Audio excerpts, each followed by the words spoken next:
It's the guys who are like really like the ones on social media that are like barking, right? Look at me, I'm so the cool. gurus. Yeah, it's like, well, what have you actually done?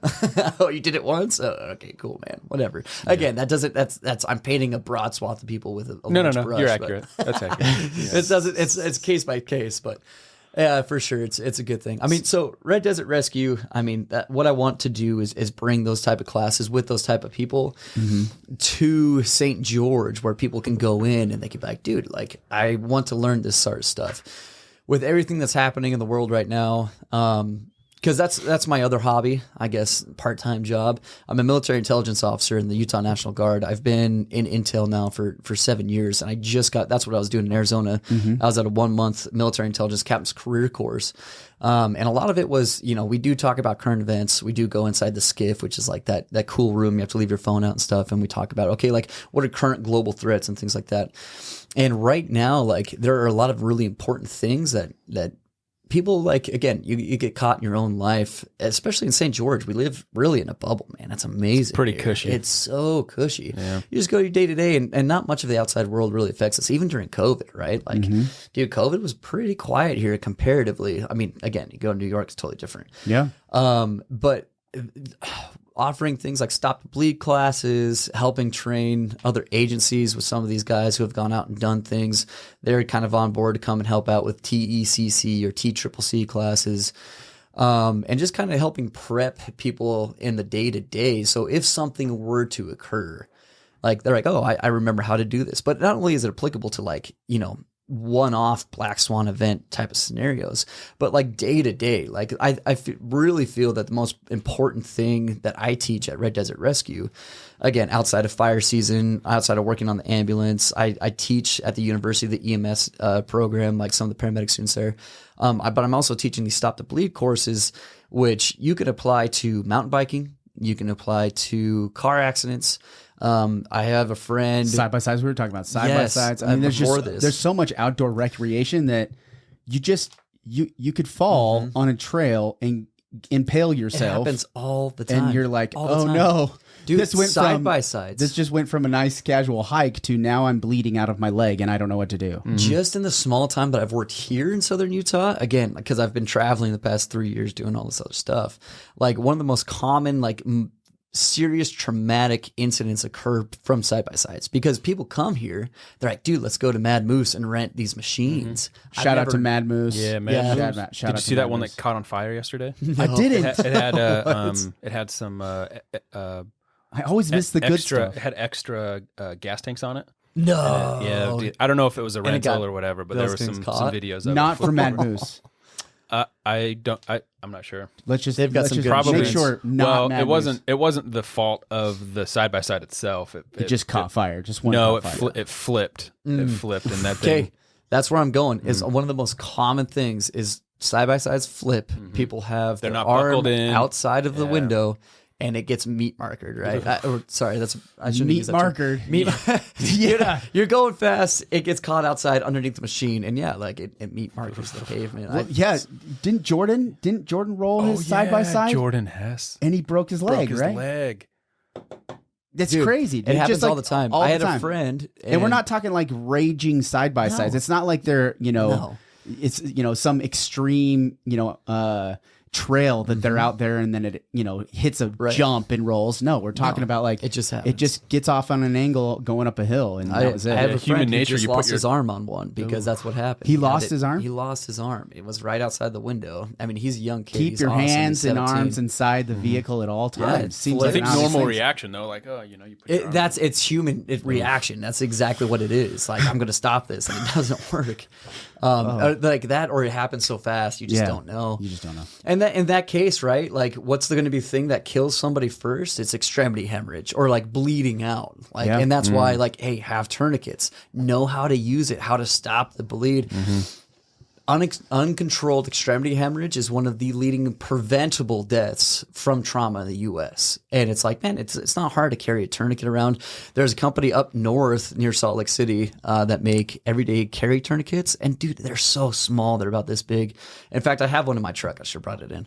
But I mean, it's just carry it around with you, and that could save somebody's life, especially if you're out on a side by side. Like, dude, one of my business ideas, somebody else don't take this because there are other people with actual capital out there and I don't have it. This is the problem. Most people, I give my ideas away freely because if I don't have the time to do it, hopefully somebody else does, but most of the time nobody's going to do it. It's like, oh, that is a great idea. I'm going to keep doing this thing that I'm doing over here. Yeah. Anyway, I'm going to start building like med kits down here and selling them at certain places, especially it's like, hey man, just throw this in side by side. You're good to go. My Medic sells them. Rhino Rescue sells them. North American Rescue, they're actually based out of Las Vegas. They're a huge player in the game. In fact, they contract with the Army, so all the stuff that we use as medics, a lot of it's North American Rescue stuff.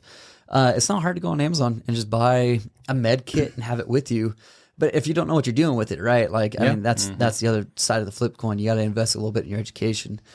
So is the classes, like some of these classes that you're teaching, are they just open to the public? Is it just like any random person with no experience, or do you have like different tiered classes? Stop the Bleed is specifically tailored for a lay rescuer, somebody who has no idea what's going on. Come into the class, we'll get you trained up in like 2-3 hours and be like, okay, cool. Like you are now blessed off. You know how to do a tourniquet. We do wound packing. We do chest seals, that type of thing where you're like, okay, like there's a hole. I need to plug the hole, make sure it's not bleeding anymore, and call 911, right? Because then the paramedics are going to show up. We're going to do our thing. We're going to get them to the hospital where they need to be, especially with that type or degree of injury. Often they required some sort of surgery or whatever. But I mean, that's the most important thing is making sure that they have enough blood in them to oxygenate and get to where they need to go. Yeah. Because, I mean, generally on average, a little fun fact, nerdy stuff. Humans have, like, if you're a big dude, maybe max like 6 liters of blood, right? That's it. Women have anywhere from like 3 to 5 liters of blood. So you're thinking about a liter, like a 2-liter bottle of Coke. If you lose that much blood, like a 2-liter bottle of Coke, which really isn't all that much, like, bro, you are in bad shape. And what do you need? You need whole blood, right? And who has whole blood? The hospital. Yeah. So stopping the bleed, making sure that you have enough blood, and then quick transport, getting you there to where you need to go to definitive care. Those are the 2 most important aspects. So the interesting thing to me is like, so you go do this class, and then you're like, hey, you're ready to go. But part of me thinks that part of the class should be like, randomly in the next 6 months, I'm going to stop by your house and I'm going to be like, quick test, pop quiz. You just got shot in the leg. Go. You just got shot in the leg. What do you do? You know, because I think there's this, as you're talking about that, like as I'm thinking, I'm starting to empathize with like those moments. And like my hands started getting sweaty, like that's my a good stomach. Idea.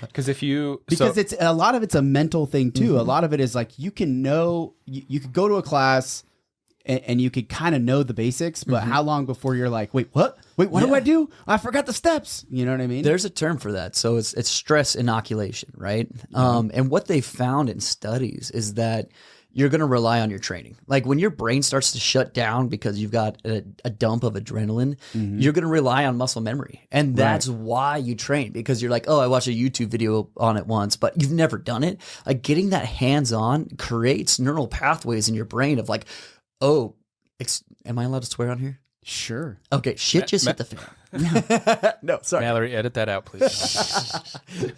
Okay, shiz hit the fan, right? Never.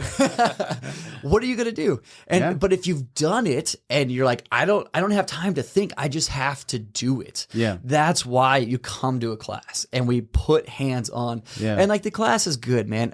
So again, I've only done a handful of them. I've taught some Army units. I've taught the Modern Warriors gun shop. Freaking those guys are rad. And they did that, right? Yeah. After I got done teaching them, they have a reel on Instagram where they went up to Alex and they're like, hey, so-and-so just got shot in the leg, go. And they timed him, right? And they all carry tourniquets on him. Dude, it was rad. He had that thing slapped on and tightened down in less than 20 seconds. I was like, dude, that's awesome. Oh, they grow up so fast. It's so great. Fast. Oh, look at my little guys. Yeah, but it's just I remember when they didn't even know what a tourniquet was. I mean, a lot of those guys are vets and they know, but true. At the same time, like, you rely on your training, right?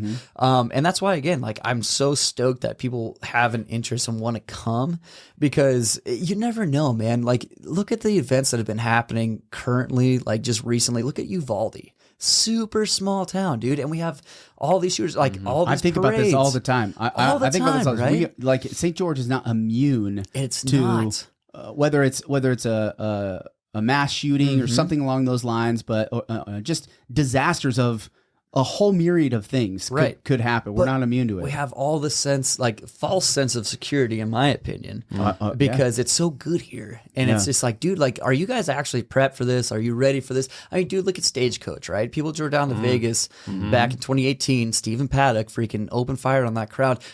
Bro, I wish everybody had a tourniquet at that point, because how many people would have been able to like actually get back and be good? How many? I mean, dude, I think there was like 90 plus. He lived in Mesquite. That's 20 minutes from here. You know, dude, like you never. Freaking crazy, right?